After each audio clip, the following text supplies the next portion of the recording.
Hello students, कैसे हो आप सभी। आज मैं आपके यूट्यूब चैनल इजी बायोटीज पर लेके आई हूँ ईएसआईसी की तरफ से रिक्रूटमेंट। ये जो हमारी रिक्रूटमेंट आई है वो यहाँ पे असिस्टेंट प्रोफेसर की आई है in ESIC PGIMSRS and ESIC medical college on direct recruitment basis. और ये जो हमारी रिक्रूटमेंट है यहाँ पे डायरेक्ट बेसिस पे रहने वाली है। अब सबसे पहले हम देखते हैं कौन से डिपार्टमेंट में वैकेंसी आई है एंड किस कैटेगरी के लिए कितनी वैकेंसीज यहाँ पे आई हैं। तो सबसे पहले हम बात करें अनाटमी की। यहाँ पे एससी कैटेगरी के लिए एक वैकेंसी है, एसटी के लिए एक वैकेंसी है, ओबीसी के लिए एक वैकेंसी है, ईडब्ल्यूएस के लिए एक वैकेंसी है और यूआर कैटेगरी के लिए 6 वैकेंसीज हैं। टोटल हमारी यहाँ पे 6 वैकेंसीज आई हैं। उसके बाद है यहाँ पे एनेस्थीसियोलॉजी, यहाँ पे हमारी 17 वैकेंसीज आई हैं। बायोकेमिस्ट्री के लिए यहाँ पे 7 वैकेंसीज हैं। कम्युनिटी मेडिसिन के लिए यहाँ पे 31 वैकेंसीज हैं। डेंटिस्ट्री के लिए यहाँ पे 3 वैकेंसीज हैं एंड जो डर्मेटोलॉजिस्ट हैं उनके यहाँ पे 4 वैकेंसीज आई हैं। इमरजेंसी मेडिसिन के लिए यहाँ पे 3 वैकेंसी है। फिर है यहाँ पे फॉरेंसिक मेडिसिन एंड टॉक्सिकोलॉजी, उनकी भी यहाँ पे 3 वैकेंसी आई हैं। जनरल मेडिसिन की यहाँ पे 46 वैकेंसी हैं एंड जो जनरल सर्जन जैसे कि जनरल सर्जरी वाले हैं उनकी यहाँ पे 40 वैकेंसीज आई हैं। माइक्रोबायोलॉजी की यहाँ पे 9 वैकेंसीज आई हैं। ओबीजीवाई की यहाँ पे 22 वैकेंसीज हैं। ऑप्थेमोलॉजी की यहाँ पे 3 वैकेंसीज हैं। ऑर्थोपेडिक्स की 11 वैकेंसीज हैं। उसके बाद है ओटोराइनोलैरिंजोलॉजी, इनकी यहाँ पे 6 वैकेंसीज आई हैं। उसके बाद जो पीडियाट्रिशियन है उनके यहाँ पे 15 वैकेंसी हैं। पैथोलॉजी में यहाँ पे 10 वैकेंसीज आई हैं। फार्माकोलॉजी में 11 वैकेंसीज हैं।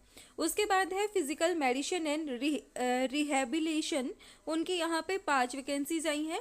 फिजियोलॉजी की 9 वैकेंसीज हैं। साइकेस्ट्रिट की यहाँ पे 4 वैकेंसीज हैं। फिर हमारे यहाँ पे रेडियोलॉजी जिनका स्पेशलाइजेशन रेडियो डायग्नोसिस में होता है उनके यहाँ पे 9 वैकेंसीज हैं। रेस्पिरेटरी मेडिसिन की यहाँ पे 4 वैकेंसी हैं एंड जो स्टैटिशियन है उनकी यहाँ पे 5 वैकेंसीज हैं। ट्रांसफ्यूजन मेडिसिन यानी कि ब्लड बैंक के अंदर 4 वैकेंसीज आई हैं। यहाँ पे टोटल हमारी यहाँ पे 287 वैकेंसीज आई हैं। यूआर कैटेगरी की 115 वैकेंसीज हैं। उसके बाद ईडब्ल्यूएस कैटेगरी के लिए 20 वैकेंसीज हैं। ओबीसी के लिए यहाँ पे 94 वैकेंसीज हैं। एसटी के लिए 22 वैकेंसीज हैं एंड एससी के लिए यहाँ पे 36 वैकेंसीज आई हैं। इनके अंदर जो बैकलॉग वैकेंसीज हैं वो भी यहाँ पे इंक्लूडेड हैं।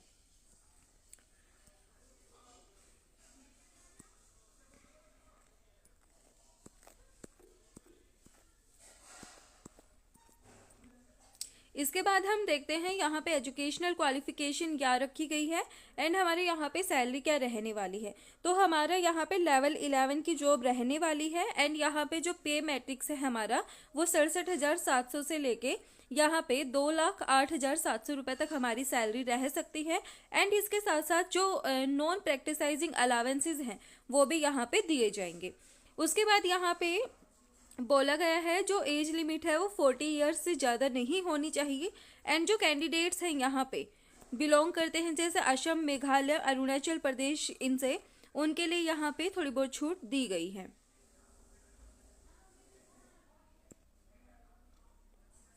उसके बाद यहाँ पे जो एजुकेशनल क्वालिफिकेशन का क्राइटेरिया है वो यहाँ पे रखा गया है, या तो आपके पास मास्टर्स हो मेडिसिन के अंदर या फिर सर्जरी के अंदर मास्टर्स हो या फिर डिप्लोमेट हो नेशनल बोर्ड से equated to master of science, master of surgery, तो आप यहाँ पे अप्लाई कर सकते हो। एंड इसके साथ साथ आपके पास 3 साल का टीचिंग एक्सपीरियंस होना चाहिए as a senior resident, tutor और डिमोन्स्ट्रेटर, तो आप यहाँ पे अप्लाई कर सकते हैं।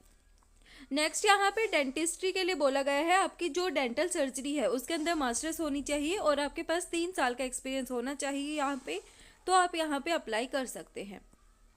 जो नॉन मेडिकल कैंडिडेट्स हैं उनके लिए यहाँ पे ग्रेजुएट क्वालिफिकेशन होनी चाहिए, that's masters degree and doctorate degree in the concern subject. जैसे कि यहाँ पे सब्जेक्ट प्रीफर किए गए हैं anatomy, physiology, biochemistry as a prescribe by the National Medical Commission, तो आप यहाँ पे अप्लाई कर सकते हैं। अगर आपके पास यहाँ पे post graduate qualification, masters degree, doctor degree है, जो सब्जेक्ट हमें बताए गए हैं जैसे कि अनाटॉमी, फिजियोलॉजी, बायोकेमिस्ट्री के अंदर, तो आप यहाँ पे अप्लाई कर सकते हैं।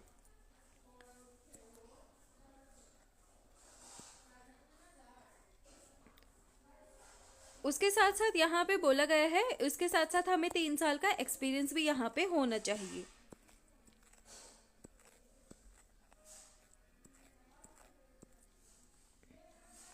फिर जो सिटीजनशिप है यहाँ पे, जो इंडिया, नेपाल, भूटान के जो पीपल्स हैं वो यहाँ पे अप्लाई कर सकते हैं। एज लिमिट हमने देखी 40 ईयर से ज़्यादा नहीं होनी चाहिए। एसेंशियल क्वालिफिकेशन अभी हमने डिस्कस की। अब यहाँ पे बोला गया है जो हमारा सिलेक्शन होगा वो यहाँ पे इंटरव्यू के बेसिस पे होगा।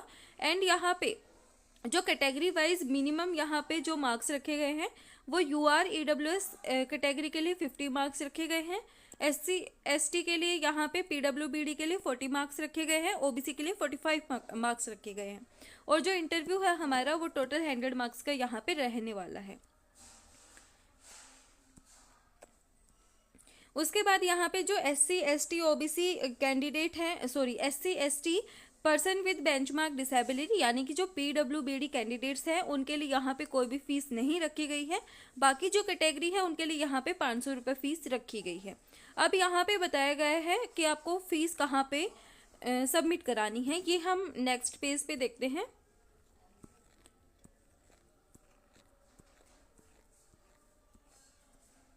यहाँ पे हमें फीस कटानी है असिस्टेंट प्रोफेसर के लिए 500 रुपीज़।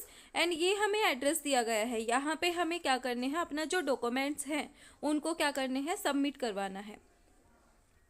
यहाँ पे हमें जब हमारा इंटरव्यू होगा तो उस टाइम पे हमारे पास अपने सारे ओरिजिनल डॉक्यूमेंट्स आपके पास होने चाहिए at the time of interview.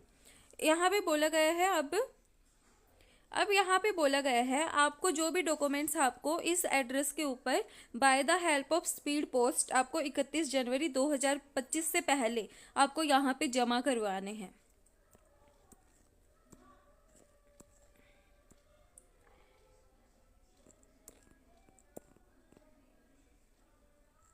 आपको कौन कौन से डॉक्यूमेंट्स यहाँ पे लगाने हैं एप्लीकेशन फॉर्म के साथ, तो आपके पास जो डिमांड ड्राफ्ट आपका जो चेक बनेगा आपको वो लगाना है। आपकी रिसेंट फोटोग्राफ लगानी है। 10th की आपकी जो सर्टिफिकेट है वो आपको लगानी है। एंड आपके पास जो डिग्री की सर्टिफिकेट है वो भी आपको यहाँ पे लगानी है। अगर आपका कोई रिसर्च पब्लिकेशन है आपको वो देना है। उसके बाद आप किस कास्ट से बिलोंग करते हैं, जैसे SC ST OBC EWS इनसे बिलोंग करते हैं तो आपके यहाँ पे आपको आपका कास्ट सर्टिफिकेट भी यहाँ पे लगाना है। तो ये कुछ एक डॉक्यूमेंट्स हैं जो आपको यहाँ पे जो आपका फॉर्म फिल करके आप सबमिट कराओगे उसके साथ अटैच करके आपको भेजने हैं। एंड यहाँ पे बोला गया है at the time of interview आपके पास ओरिजिनल डॉक्यूमेंट्स होने चाहिए। अगर आप यहाँ पे जो डॉक्यूमेंट्स हैं उसको कम्प्लीटली फिल करके नहीं भेजोगे, आपकी जो फीस वीस है वो सबमिट नहीं हुई होगी, तो आपका जो एप्लीकेशन फॉर्म है उसको वहाँ पे रिजेक्ट कर दिया जाएगा एंड जो आपका इंटरव्यू है वो वहाँ पे नहीं होगा। तो अपना एप्लीकेशन फॉर्म अच्छे से फिल करना। वीडियो पसंद आए तो लाइक शेयर एंड सब्सक्राइब जरूर करना। Thank you.